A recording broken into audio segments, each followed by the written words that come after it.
G20। आज जो हम टॉपिक कवर करने जा रहे हैं उसका नाम है G20। Hello, welcome to Rajput institute.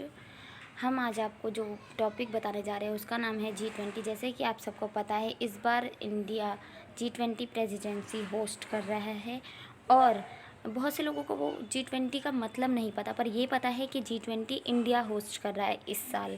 तो आज हम आपको बताएंगे कि G20 का मतलब क्या होता है। आगे देखते हैं मीनिंग। द G20 और group of 20 is an intergovernmental firm comprising 19 slow region countries, the European Union and the African Union. It works to address major issues related to global economy such as international finance stability, climate change, migration and sustainable development.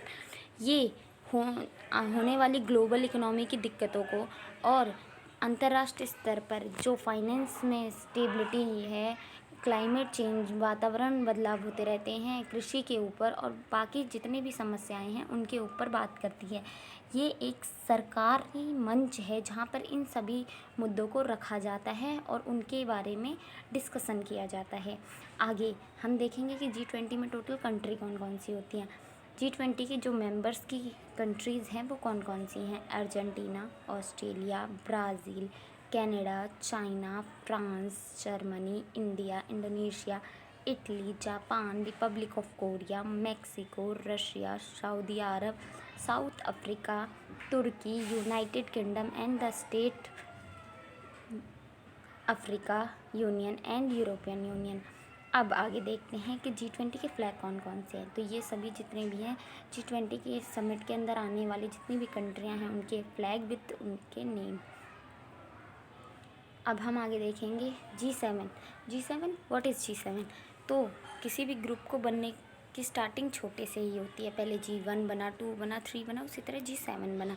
G7 जो found हुआ था वो हुआ था 1975 में। G7 के बाद उन्होंने इंडिया को इनवाइट किया। उसके बाद G8 बना 2008 में, जहाँ पे इंडिया भी इसकी मेंबर बन चुकी थी। आगे देखते हैं G20 समिट में कौन कौन से प्रेसिडेंट हैं।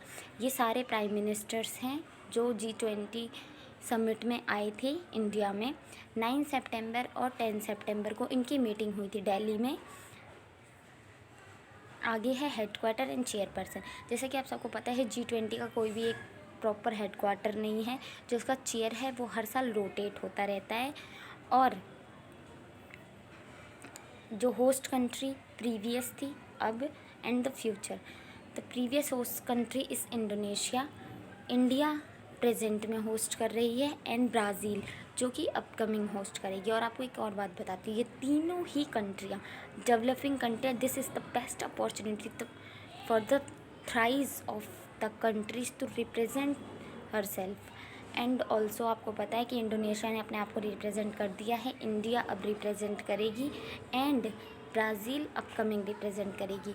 और ये बहुत ही बड़ी अपॉर्चुनिटी है आने वाले कई सालों के लिए इन तीनों ही कंट्रीज़ के पास, कि ये अपने आप की इकोनॉमी को और अच्छा बना सकते हैं। अब आगे हम देखते हैं स्लोगन। हमारी इंडिया का स्लोगन क्या है? 1 अर्थ 1 फैमिली 1 फ्यूचर। एक पृथ्वी, एक परिवार और एक ही भविष्य। एंड वासुदेव कुटुंबकम। वासुदेव कुटुंबकम का मतलब क्या है? कि पूरा संसार एक परिवार है। इसी स्लोगन पे हमारा G20 आगे बढ़ रहा है। और G20 के अंदर ये जो आपने पृथ्वी के अंदर कमल देखा है, इसका मतलब भी मैं आपको बताती हूँ। पृथ्वी मतलब पूरा संसार। ये 7 लीफ रिप्रेजेंट करता है 7 कॉन्टिनेंट्स को। वासुदेव कुटुंबकम का मतलब मैंने अभी आपको जैसे बताया कि सारा संसार एक परिवार है।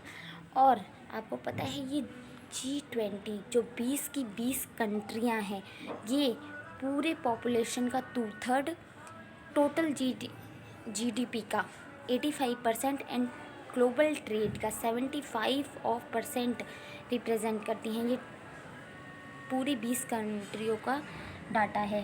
एंड अब आपको एक और चीज़ बताती हूँ कि एक कंट्री 3 कंट्रियों को इनवाइट कर सकती है इसके अंदर। जो फर्स्ट होस्ट कंट्री है वो है कनाडा, कनाडा के फाइनेंस मिनिस्टर मार्टिन पॉल ने इसे होस्ट किया था। जो प्रेजेंट में है वो है इंडिया। हमारे होस्ट प्रेसिडेंसी कर रहे हैं Shri Narendra Modi ji. And our slogan is Vasudev Kutumbakam. जैसे कि फ़िलहाल में ही मीटिंग हुई थी 9 सितंबर एंड 10 सितंबर को, जहाँ पे इंडिया ने अपने अलग अलग स्टेट की सभी फेमस चीज़ों को वहाँ पे रिप्रेजेंट किया था, दर्शाया था सबके सामने। और उन्हें आपको पता भी है कितना अच्छा लगा था, क्योंकि वो हमारी भारत की एकता और संस्कृति को दर्शाता है। आगे जो आने वाली कंट्री होस्ट करेगी वो करेगी ब्राज़ील। G20 इंट्रोडक्शन में इतना ही। आपको मेरी वीडियो कैसी लगी ज़रूर बताएं। धन्यवाद। फिर मिलते हैं अगले वीडियो के साथ।